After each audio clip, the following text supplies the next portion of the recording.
আসসালামু আলাইকুম প্রিয় ভাই ও বোনেরা, আজকে আমি আপনাদেরকে এই লাভ ভেক্টরটি এঁকে দেখাবো। তার জন্য ফার্স্টে রেক্টিঅ্যাঙ্গেলটি সিলেক্ট করে শিফট এবং অল্টার বাটন চেপে ধরে একটি রেক্টিঅ্যাঙ্গেল শেপ নিয়ে নেবেন। তারপরে এখান থেকে আবারও একটি ইলিপস টুল নিতে হবে। এই ইলিপস টুলটি নিয়ে এখানে সিলেক্ট করে কিবোর্ডের শিফট বাটন চেপে ধরে মাউস ড্র্যাগ করে এভাবে একটি গোল সার্কেল নিয়ে নেবেন। তারপরে গোল সার্কেলটি ড্র্যাগ করে এখানে মাঝখানে একটি বৃত্ত দেখা যাচ্ছে, এই বৃত্তের পরিমাণ আপনারা নিয়ে নেবেন।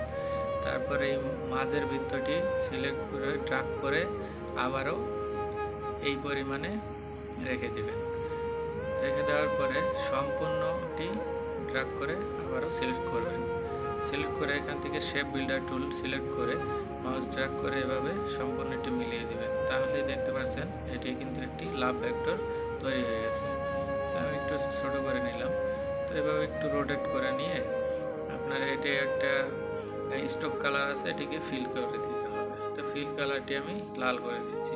তো দেখতে পাচ্ছেন বন্ধুরা, এটি একটি 2D ভেক্টরের মতো দেখা যাচ্ছে। এটিকে 3D ভেক্টরে পরিণত করতে হবে। তার জন্য এভাবে একটি শেপ নিয়ে নেবেন আপনারা। তো শেপটি ফিল আছে, এটিকে স্টক করে দিতে হবে। স্টক করে স্টকটি আমি আপাতত 10 পিটি করে দিচ্ছি। 10 পিটি করে দেওয়ার পরে এখান থেকে ট্রান্সফর্ম থেকে এইটা সিলেক্ট করে দিতে হবে। সিলেক্ট করে এটি কালারটি চেঞ্জ করে দিলাম। তো এখন এটিকে আমার 3D ভেক্টরে রূপান্তরিত করতে হলে এখান থেকে ব্লারের অপশনে গিয়ে যাওয়ার পরে দেখতে পাচ্ছেন মোশন ব্লার। তারপরে এখান থেকে আপনারা আপনাদের পরিমাণ মতো করে নেবেন। তো আমি আপাতত 10 রেখে ওকে দিচ্ছি। তো ওকে দেওয়ার পরে এটাকে এখানে রেখে দিলাম। তো দেখেন বন্ধুরা, এখন কিন্তু অনেকটাই 3D আকারের মতো দেখা যাচ্ছে। তো এভাবে আপনারা এটিকে খুব সহজেই 3Dতে পরিণত করতে পারবেন।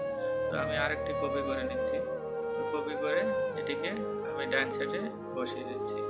তাহলে দেখতে পাচ্ছেন আমাদের কিন্তু আগের ভেক্টরের ন্যায় এটিও তৈরি হয়ে গেছে। থ্যাংক ইউ বন্ধুরা, ভিডিওটি